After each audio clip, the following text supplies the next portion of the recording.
What's going on, everyone, and welcome to the channel. My name is Gruzbee, and today I'll be discussing an isekai anime from a few years ago. None other than How Not to Summon a Demon Lord. It's one of my favorite guilty pleasure ecchi titles, and in my humble opinion, one of the best of its kind. At this point, I'm sure there are not that many that will be spoiled, but just in case you are new to the series, proceed with caution if you don't want any unintended revelations. Before we get started, remember to smash that like button with the power of 1,000 demon lords. And if you're new here, be sure to subscribe for more videos. Remember, you can catch the early access to my videos over on the Patreon. There will be a link in the description down below. So then, How Not to Summon a Demon Lord is the story of Takuma Sakamoto, hikikomori, an avid player of the MMORPG Cross Reverie, and he finds himself transported into a fantasy world identical to that of the game Cross Reverie, with some changes here and there, some notable, some less obvious.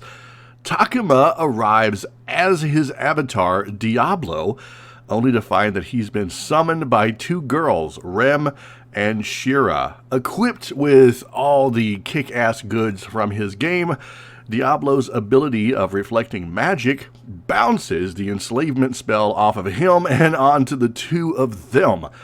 And it's now off to fix that like stat, because everyone knows that a tall dude with demon horns calling himself a demon lord and dragging two girls around in collars is not a good look.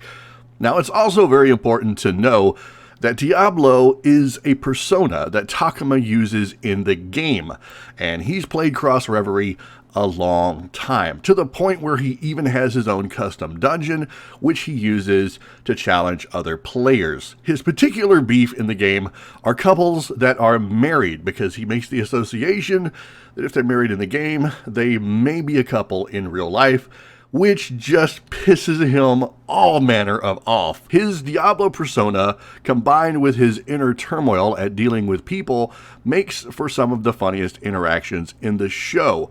Where he can't talk to people as himself, he can certainly bluff his way through a conversation so long as he does so as the demon lord Diablo. Now, in the course of some conversations, Diablo manages to uncover the secret regarding the sleeping demon lord Krebscomb that resides inside of Rem, and once revived will spell certain doom. Doing what any good player in an MMORPG would do, Diablo decides that it's time to get rid of Krebscomb. And of course, this means sticking with Rem, where others would have probably already abandoned her.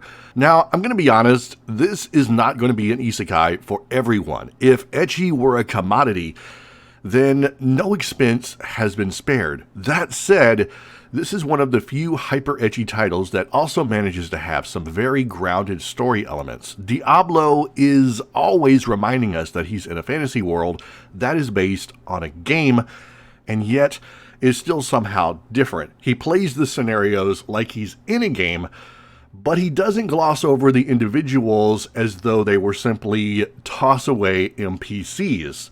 Underneath the layers and layers of boobs and panties and numerous violations of personal space, the series has a lot of heart and even some depth. The best thing about this first episode is, of course, the Rem-Shira-Diablo dynamic. A bickering Pantherian and elf accompanying a gamer nerd with cripplingly social awkwardness is just the good stuff. If you enjoy a good isekai with all of the health benefits of high-calorie junk food, this is the one for you. I will always recommend this series be in a person's collection, and if I had to sum up the first episode in one word, it would be culture. I think my favorite moment in the first episode was when Diablo interrogates Rem to discover her secret, and his idiotic method of torture. Truly the stuff of ecchi legend that will have you rushing to the bathroom for a cold shower. you know what? Don't take my word for it. If you haven't seen it, I recommend it. Go watch How Not to Summon a Demon Lord Season 1. What are your thoughts on Episode 1? What are some of your favorite moments, and who is your favorite character? I'd love to know what your opinion is, so head down to the comment section and let me know all about it. Guys, thank you so much for watching.